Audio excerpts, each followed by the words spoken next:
ना खाएंगे और ना खाने देंगे का नारा देने वाले मचा रहे जमकर लूट। कुलदीप भांबू आज सिरसा में आम आदमी पार्टी के किसान विंग के प्रदेशाध्यक्ष ने प्रेस कॉन्फ्रेंस करके कहा कि भारतीय जनता पार्टी ने सत्ता में आने से पूर्व एक नारा दिया था कि ना तो खाएंगे और ना खाने देंगे, लेकिन उसी सरकार के नुमाइंदे जनता को दोनों हाथों से लूटने में लगे हुए हैं। किसान हितैषी होने का दम भरने वाली सरकार सत्ता में आने के बाद से किसानों को बर्बाद करने में कोई कोर कसर नहीं छोड़ रही है। अब सरकार में केंद्रीय मंत्री अमित शाह के बेटे जय शाह द्वारा जबरन किसानों को यूरिया व डीएपी के साथ लिक्विड बोतलें देकर लूट का नया तरीका निकाला गया है।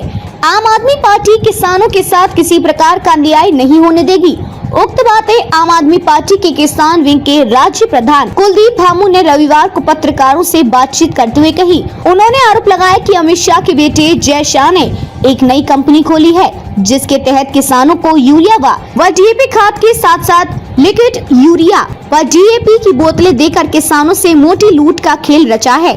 भांबू ने कहा कि पंजाब की भगवत मान सरकार ने लूट के इस खेल को रोकने का प्रयास किया तो उन्हें कभी राष्ट्रपति शासन लगाने की तो कभी अन्य प्रकार की धमकियां देकर डराया जा रहा है।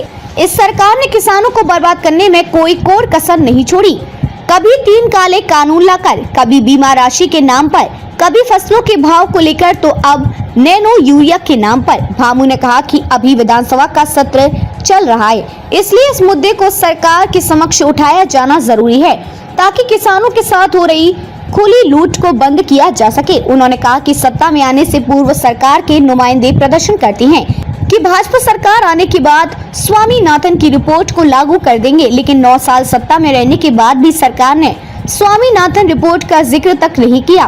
उन्होंने कहा कि अगर जरूरत पड़ी तो इस मामले को लेकर आम आदमी पार्टी का प्रतिनिधि मंडल कृषि मंत्री से मिलेगा। वहीं घग्गर के दौरान नष्ट हुई फसल के पोर्टल पर आवेदन के सवाल पर कुलदीप भांबू ने कहा कि राज्य सरकार में मुख्यमंत्री मनोहर लाल को जब कुछ नहीं देना होता तो वे पोर्टल का सहारा लेते हैं कि किसान उसमें उलझा रहे। वहीं ट्यूबवेल कनेक्शन नहीं दिए जाने के सवाल पर भांबू ने कहा कि सरकार की मंशा किसानों के प्रति ठीक नहीं है। ट्यूबवेल लगाने के नाम पर मोटा पैसा लिया जाता है, वहीं उसी कनेक्शन को शिफ्ट करवाने के नाम पर भी फर्जी एस्टीमेट बनाकर किसानों को प्रताड़ित किया जाता है। लेकिन आम आदमी पार्टी कंधे से कंधा मिलाकर किसानों के साथ खड़ी है। पत्रकारों का, छायाकारों का आम आदमी पार्टी के पदाधिकारियों द्वारा आज आपका स्वागत किया जाता है, वेलकम किया जाता है। आज हम आपके बीच किसान का मुद्दा लेकर आए हैं। भारतीय जनता पार्टी का नेतृत्व तो ये कहता है कि ना हम खाएंगे ना खाने देंगे। आज आपके सामने एक बहुत बड़ा घोटाला उजागर करने जा रहे हैं हम। अमित शाह के बेटे जय शाह की एक कंपनी है जिन्होंने ये नैनो यूरिया के नाम से जहां भारतीय जनता पार्टी की सरकार है या उनका दबाव है, उन्होंने ये कंपलसरी पानी यूरिया के साथ यूरिया कह के बेचना शुरू किया। इसकी कीमत 240 रुपये है और क्लेम ये किया जाता है कि ये एक बैग के यूरिया के बराबर काम करती है। 3 बैग के साथ में एक ये नैनो यूरिया का पैकेट जो है, ये एक ही डोज जो है एक बैग के बराबर ये फ्री में दी जाती है।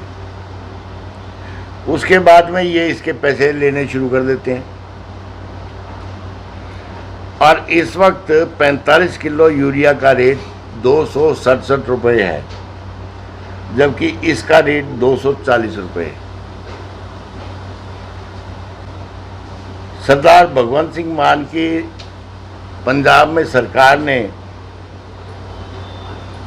इस लूट को मानने से इनकार किया और उन्होंने कहा कि जो भी किसान यूरिया लेगा वो अपने मर्जी से जितनी चाहे यूरिया खरीदे, उसके साथ ऐसा कोई ज़बरदस्ती नहीं होगा कि नैनो यूरिया खरीदनी पड़े।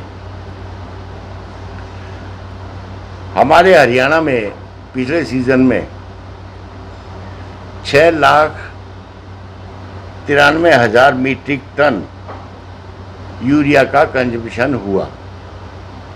ये थोड़ा बहुत घटता और बढ़ता रहता है।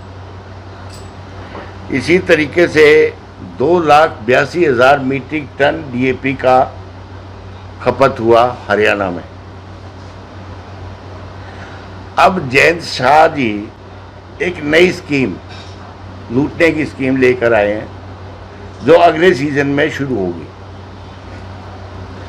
डीएपी का रेट 1300 रुपये 50 पैसे है और डीएपी की जो नैनो डोज आ रही है, लिक्विड डोज, वो 600 रुपये में इंट्रोड्यूस करके और किसानों के साथ में लूट और ज़बरदस्ती की जा रही है। इसका हम पुरजोर विरोध करते हैं और जिस तरीके से भारतीय जनता पार्टी का नेतृत्व कहता है कि ना हम खाएंगे ना खाने देंगे, ये खाते भी हैं और लूटते भी हैं। इसके बाद हम मांग करते हैं कि अब विधानसभा का सेशन चल रहा है, इसमें किसान की इस मांग को माना जाए कि हमारे साथ ये ज़बरदस्ती ना हो, हमारे साथ ये धक्काशाही ना हो। नंबर 2, 2018 से लेके आज तक कोई नया ट्यूबवेल कनेक्शन नहीं हुआ है। किसान ट्यूबवेल के कनेक्शन के लिए मारा फिर रहा है और हरियाणा गवर्नमेंट ने एक बहुत बड़ा अमाउंट लेकर सोलर एनर्जी के जो पंप है वो किसानों को थोपने का काम किया है। इसकी भी हम मांग करते हैं कि बिजली के कनेक्शन दिए जाएं, क्योंकि सोलर एनर्जी के जो पंप दिए जा रहे हैं वो जिस मानक के होने चाहिए उस मानक पे खरे नहीं उतरते। उनकी सप्लाई उस तरह की नहीं है जिस तरह की होनी चाहिए। सिरसा से करणदीप कौर की रिपोर्ट।